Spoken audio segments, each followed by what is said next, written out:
नमस्कार दोस्तों, जैसा कि आप सभी को पता है कि एचएसएससी ने आगामी हरियाणा पुलिस 2021 के लिए नया नोटिफिकेशन जारी कर दिया है, जिसमें 7,298 पोस्ट के लिए उन्होंने नया नोटिफिकेशन जारी किया है। जिसमें 2019 की जो वैकेंसी के लिए उन्होंने जो एग्जाम फॉर्म लिए थे, उनका एग्जाम फॉर्म कैंसिल करा के उन्होंने नई भर्तियों के लिए आवेदन कल से मांगे, यानी कि 11 जनवरी से। तो ये एग्जाम जो होगा ये 27 और 28 मार्च को लिया जाएगा। जैसा कि आपको पता है कि हरियाणा एचएसएससी ने सिलेबस अपना बता रखा है कि जो 75% होगा उसमें से GK, reasoning, math, science, computer science और इंग्लिश और हिंदी होगी। और जिनमें से 25% वेटेज जो होगा हिस्ट्री का, ज्योग्राफी का, करंट अफेयर्स का, लिटरेचर का, सिविक्स का, एनवायरनमेंट का और कल्चर ऑफ हरियाणा का। तो ये जो एचएसएससी ने सिलेबस दे रखा है, इसको हम कॉमन पार्ट्स में अगर डिवाइड करके देखें, उस आधार पर हम रणनीति बनाएंगे। एचएसएससी ग्राम सचिव का जो पेपर हुआ था 9 और 10 जनवरी को, उसके आधार पर मैं कुछ इंपॉर्टेंट टॉपिक्स आपको बताने जा रहा हूं, जिसमें से एचएसएससी इनमें से आपके पास सवाल पूछ सकती है। तो मैंने इनको 7 पार्ट में डिवाइड किया हुआ है। तो जैसा कि मैंने देखा, चारों पेपर मैंने विजुअलाइज किए, तो उसमें मेरे को क्या देखने को मिला कि जो एचएसएससी का जो अब ध्यान है, वो जो एग्जाम वो कंडक्ट करा रही है उससे रिलेटेड क्वेश्चन उन्होंने पूछना स्टार्ट कर दिया है। तो पंचायत राज व्यवस्था से, चूंकि ग्राम सचिव का जो पेपर था वो पंचायत राज से जुड़ा हुआ था, तो पंचायत राज से बहुत ज्यादा क्वेश्चन देखने को मिले थे उसमें। तो उसी के आधार पर हम हरियाणा पुलिस में देख सकते हैं कि कौन कौन से क्वेश्चन किस किस टॉपिक से बन सकते हैं। तो मैंने पुलिस डिपार्टमेंट में इन कई टॉपिक्स में डिवाइड किया है, और इसी आधार पर मैं आपको बताता हूँ कि कौन सा क्वेश्चन कहाँ से आएगा। पहला पुलिस डिपार्टमेंट अगर हम डिवाइड करें तो वो पूछ लेगा कि भाई पुलिस डिपार्टमेंट का आपको कार्य पता होना चाहिए कि भाई कितने पुलिस डिपार्टमेंट है हरियाणा में, उनका क्या क्या कार्य है। तो ये सब जस्ट जनरल बेसिक है, क्योंकि कोई भी क्वेश्चन वो सिंपल लेवल का पूछ लेगा। जैसे अभी इसमें ग्राम सचिव में पूछा गया था कि हरियाणा का पहला राज्यपाल कौन था, हरियाणा का पहला मुख्यमंत्री कौन था। ठीक है, तो इसी आधार पर वो बेसिक सी चीजें पूछ सकता है। तो दूसरा हम यहाँ पर देखें कि जो नए सिस्टम जो अभी लागू हुए हैं पुलिस डिपार्टमेंट के अंदर, वो कौन कौन से हैं। ठीक है, और तीसरा हम देखते हैं कि पुलिस विंग जो जगह जगह बनी हुई है वो कहाँ कहाँ पर स्थित है।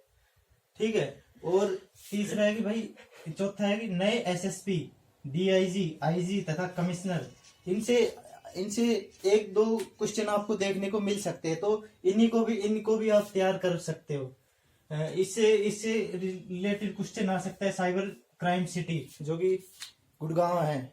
इससे रिलेटेड क्वेश्चन, क्योंकि अधिकतर जो पुलिस के जो बड़े ऑफिसर हैं वो यही गुड़गांव में ही बैठते हैं, तो इससे रिलेटेड आपको क्वेश्चन देखने को मिल सकता है। और वो पूछ सकता है कि जो थाने हैं वो किस कस्बे से किस कस्बे में ट्रांसफर किए गए हैं, या कौन सा इलाका पुलिस थाने के उस मुख्यालय के अंडर आता है। तो ये इनमें से भी 1-2 प्रश्न आपको देखने को मिल सकते हैं। और वो पूछ लेगा कि पुलिस का मुख्यालय कहाँ स्थित है, जो नए बने, जो पुराना बना है, वो आप देख लेना 5-10 साल के पीछे तक का, भाई हरियाणा पुलिस का मुख्यालय कहाँ बना, अब कहाँ बन रहा है, किसने मंजूरी दी इसकी, तो वो सब आप देख लेना। तो और अगला आता है कि विभाग से जुड़ी हुई क्या क्या योजनाएं पुलिस विभाग से जुड़ी कौन कौन सी योजनाएं हैं जो पुलिस डिपार्टमेंट में है, ये हमको बेसिक देखना है। और लास्ट बात ये देखना कि विभाग कौन कौन से है पुलिस डिपार्टमेंट के अंदर। पहले तो पुलिस डिपार्टमेंट में जैसे हम देखेंगे कि रैंक वाइज डिवाइड करेंगे इनको। ठीक है, उसके आधार पर हमको थोड़ा बहुत कार्य प्रणाली का पता होना चाहिए कि भाई हाँ इनका ये काम है, इस ऑफिसर का ये काम है। और उसके भी अंदर एक विभाग में भी हम देख सकते हैं कि कौन कौन से पुलिस के विभाग हैं जो अलग अलग कार्य करते हैं। तो इन सब में से कुल मिला के 10-15 क्वेश्चन देखने को आपको आराम से मिल सकते हैं। बाकी अगर मैं हरियाणा जीके, करंट जीके और इंडियन और वर्ल्ड हिस्ट्री की बात करूं तो उसमें से भी क्वेश्चन आ सकते हैं, क्योंकि मैंने क्या देखा था कि ग्राम सचिव के पेपर में जो उन्होंने पूछ रखे थे एंशियंट हिस्ट्री से, मिडिवल हिस्ट्री से, मतलब क्वेश्चन पूछ रखे थे एक दो भाई, तोमर वंश और क्या नाम, खिलजी। तो ऐसे कुछ क्वेश्चन थे जो उन्होंने पूछ रखे थे, कौन से जिले से संबंधित थे, कौन सी लड़ाई उन्होंने लड़ी। तो एक दो क्वेश्चन उन्होंने हर जगह से पूछ रखे। और एचएससीसी ने अब क्या कर दिया कि वर्ल्ड हिस्ट्री से भी उन्होंने क्वेश्चन उठाने शुरू कर दिए हैं। तो वर्ल्ड हिस्ट्री से आपको कोई वो एरिया दे देगा, कोई आपको एक जगह दे देगा और पूछ लेगा कि क्या ये एरिया सेंट्रल एशिया या फिर आपको फिर अफ्रीका या फिर नॉर्थ अमेरिका इससे मेल खाता है या नहीं, या ये जो जगह है ये इस लोकेशन पे है या नहीं। तो इस आधार पर एक दो क्वेश्चन आपको यहाँ से वर्ल्ड हिस्ट्री, जो कि वर्ल्ड मैप कहा जाता है, वहां से आपको देखने को मिल सकते हैं। इंडियन जीके में आपसे पूछ लेगा जो पोस्ट इंडिपेंडेंस एरा है, जिसमें गांधी जी, असहयोग आंदोलन, स्वदेशी आंदोलन, तो इनसे भी जुड़े हुए नमक यात्रा, यहाँ से भी आपको एक दो क्वेश्चन देखने को मिल सकते हैं।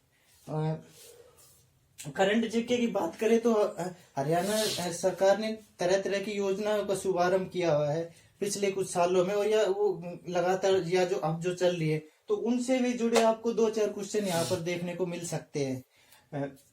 और हरियाणा जीके में जैसे नदी हो गया, हरियाणा के पहले, मतलब जो भी है, पहला सचिवालय, पहला मुख्यमंत्री, पहला गवर्नर, राज्यपाल, अध्यक्ष, तो इनसे जुड़े हुए आपको हरियाणा जीके में क्वेश्चन देखने को मिल सकते हैं।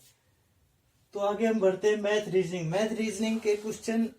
जो शुरुआत के जो 3 चरण हमने देखने को मिले कि 9 तारीख की सुबह शाम को और 10 तारीख की सुबह के अनुसार हम देख सकते हैं कि मैथ और रीजनिंग का कुछ ज्यादा कठिन क्वेश्चन नहीं आए, बिल्कुल सिंपल क्वेश्चन पूछ रखे थे।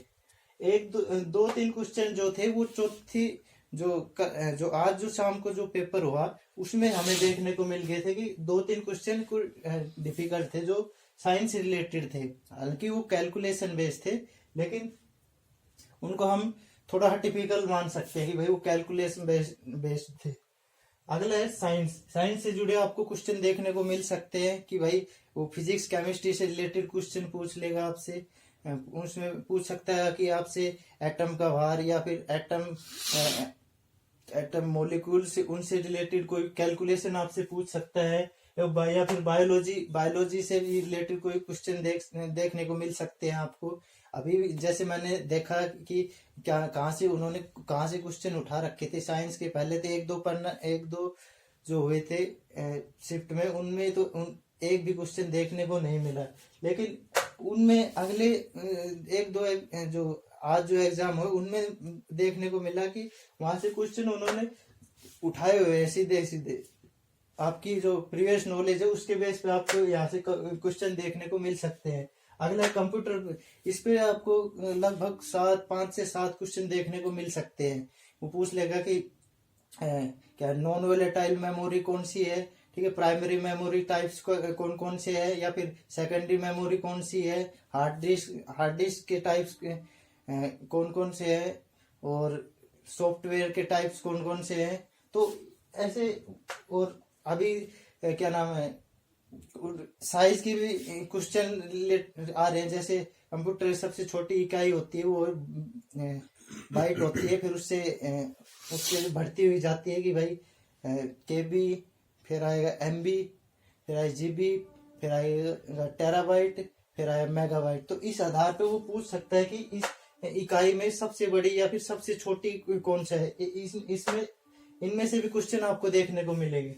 अगला है हिंदी के लिए आप क्या तैयार कर सकते हो। हिंदी के लिए आप पढ़ सकते हो कि वैसे तो उन्होंने क्वेश्चन पूछा नहीं कि भाई समाज से रिलेटेड या फिर अलंकार स्वर, संधि, इनसे किसी से रिलेटेड क्वेश्चन नहीं पूछा। उन्होंने क्वेश्चन पूछना स्टार्ट किया कि भाई आगामी जो कवि है, कवि जिनके उपन्यास है, जिन्होंने कुछ कोई स्टेटमेंट दिए, तो उनके आधार पे उन्होंने क्वेश्चन पूछना स्टार्ट किया कि उनकी काव्य रचना कौन सी थी, या उनकी उसको उस कवि को पुराने जमाने में क्या कहा जाता था, या उसका क्या नाम था, ठीक है, किस नाम से जाने जाते थे वे लोग, उनकी कौन कौन सी जो फेमस रचनाएं थी जो आज हिंदी साहित्य में एक अलग ही रूपरेखा तैयार कर रही है।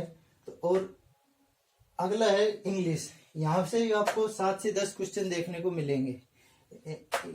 ये इंग्लिश का जो पोर्शन था उसमें बेसिक लेवल की इंग्लिश पूछी गई थी। जो ग्राम सचिव का पेपर हुआ था उसमें पूछा गया, आपसे ग्रामेटिकल वो एरर देने को मिल जाएगा, और आपको सही अप्रोप्रिएट जो क्वेश्चन है वो देखने को मिलेंगे कि भाई फिल इन द ब्लैंक दे देगा और आपको बता देगा यहाँ पर राइट वर्ड क्या आएगा, या फिर आपको एक पैसेज दे देगा, उनमें से आपको एक वर्ड दे देगा, उसका आपको एक अप्रोप्रिएट सेंटेंस बताना है कि जो उससे मेल खाता हो, सबसे सही आंसर, और आपको कुछ एरर और इनसे ग्रामेटिकल वगैरह क्वेश्चन पूछ लिया। तो इन्हीं सब के आधार पर हम कह सकते हैं कि जो HSSC आगामी जो परीक्षा लेने जा रहा है वो इन्हीं के आधार पर ले सकता है, क्योंकि जैसे कि मैंने इनको डिवाइड किया है 7 कैटेगरी में, तो अगर आप इस तरह से तैयार करते हो तो कहीं ना कहीं आपको एडवांटेज होगा, और आगे आने वाले मैं उम्मीद करता हूं कि आप आने वाले पेपर में अच्छा करें। All the best to everyone.